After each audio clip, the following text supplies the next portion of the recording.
Hey horror fans, welcome back to Room 237, coming at you with another review. And I'm just going to be doing some random movies up until I start doing my Christmas themed ones. I'm waiting for a Black Santa hat to come in. So until then, it's going to be random reviews. This time I'll be doing The Mutilator, which is a 1984 slasher film.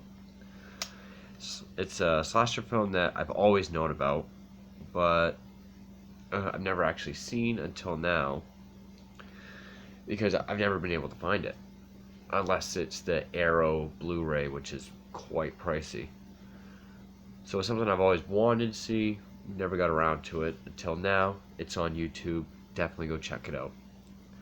And I really like The Mutilator. I liked it quite a bit. In fact, if I had seen it before yesterday, I definitely would have added it in my top 10 most underrated slashers, or at least an honorable mention. The story is incredibly simple. Opens up with a boy and his mother getting ready for the father's birthday, waiting for him to come home. So the boy, for his birthday, he cleans his gun cabinet and the rifles within, and as he's cleaning one of the rifles, he accidentally shoots and kills his mother, which then the father comes home, and you can tell he blames the son. Then we jump some years ahead. The boy's in college, and his dad has never really forgiven him for the accident. I mean, it was pretty horrible. And him and his college friends are trying to decide what to do for their college fall break, which actually, that's the original title for this film. In fact, the opening credits, it's called Fall Break, which I don't know which title I like better. The Mutilator does sound more like a slasher film, but given all the holidays and celebration based movies and slasher films in the 80s, Fall Break also would have worked. Just then, the main kid, Ed Jr., played by Matt Mitler, who some people might know for his multiple voice acting roles in the Pokemon series. I do not. He gets a call from his father saying, you got to go to the beach house, which is where the murder happened, accidental murder, and shut it down for the winter. And as his friends coax him into, hey, let us come with you and help you, and we'll spend the weekend there. So they go, and that's where the murders happen. And in fact, the whole body's being hung on these nails, and this fishing staff does play a role in it. Except being hung up on these nails, they're not really hung on it. Their heads are just pushed right on.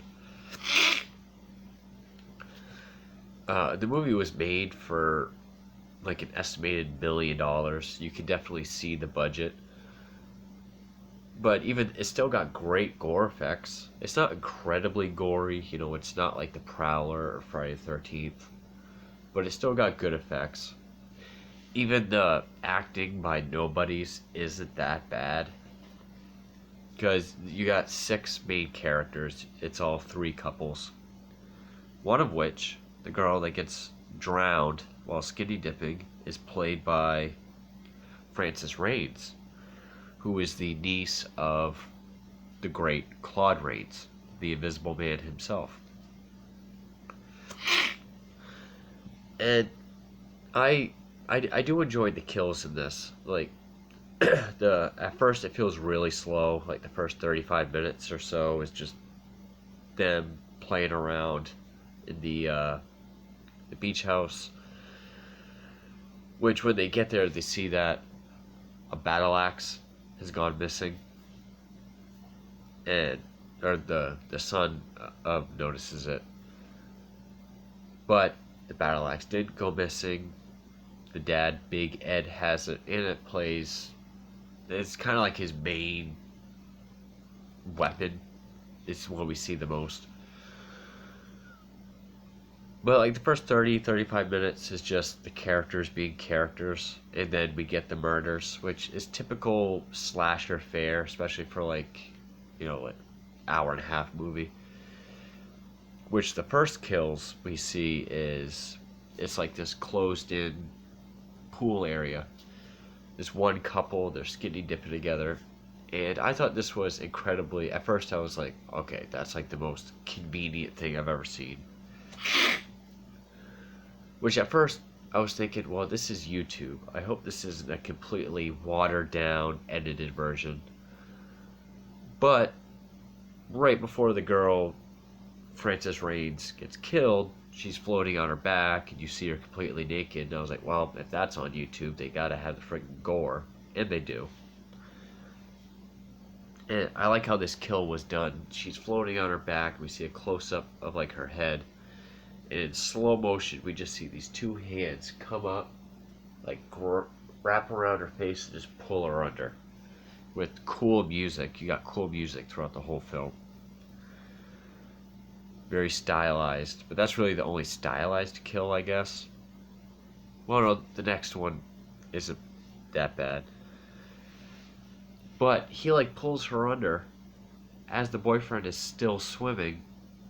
So then like boyfriend comes up for air, he looks around, then he goes back underwater to swim around.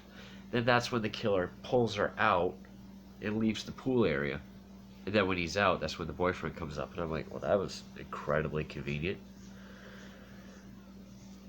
But then the boyfriend sees that his and her clothes are taken, but he finds a trail of her clothes and his. Leads to the shed. And then that's when the dad comes out. I guess it's with an outboard motor. I couldn't really tell. But like, he comes out and it's like the volume's really low. And you get like this dun, dun, dun, dun.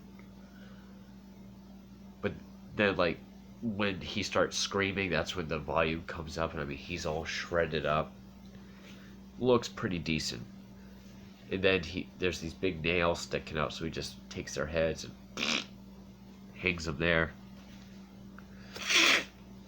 There's a beach cop who say like, hey, what are you kids doing? They say where they're staying, what's going on. Of course, the cop gets killed. He gets decapitated with the battle axe. And then one by one, everyone gets killed. You do get Ralph. Ralph is the typical, comic relief prankster. He gets a pitchfork through the throat. His girlfriend gets the where is it?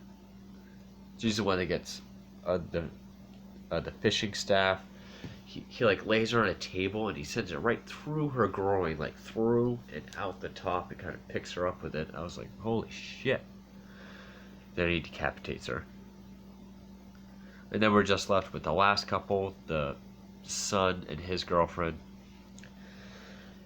And it sort of has an ending kind of like Pieces, where it's like, the very, very ending.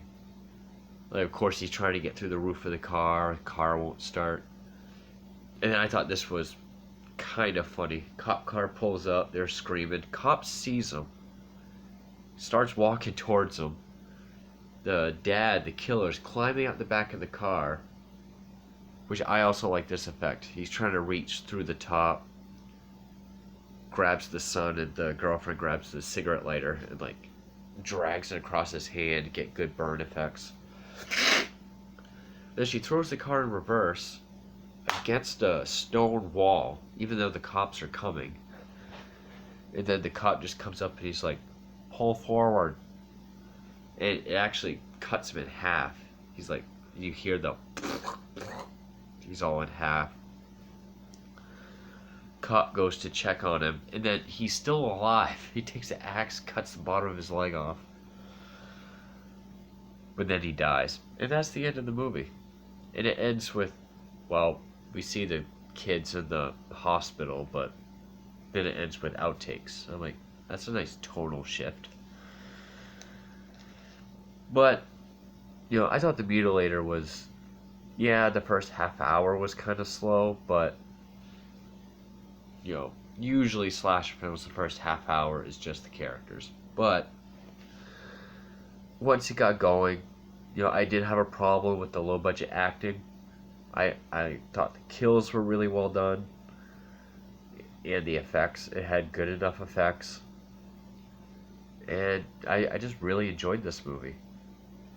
I definitely think it's an underrated, not very much talked about slasher film in the 80s. Even compared to a lot of the slashers I did during my 70s and 80s slasher marathon, this one was way better than. Like, this movie kicks the living shit out of the Boogeyman, Madhouse, not the 70s Madhouse, the 1980 Madhouse, which is shitty. I even like it better than some other ones, like Curtains, House on Sorority Row, even though I still like those movies. Mutilator is a fun, well-made, although cheap, but well-made slasher. And I highly recommend it to slasher fans. Even though I just went through the whole movie without saying spoiler. But anyway, that is 1984's The Mutilator, and thank you for watching.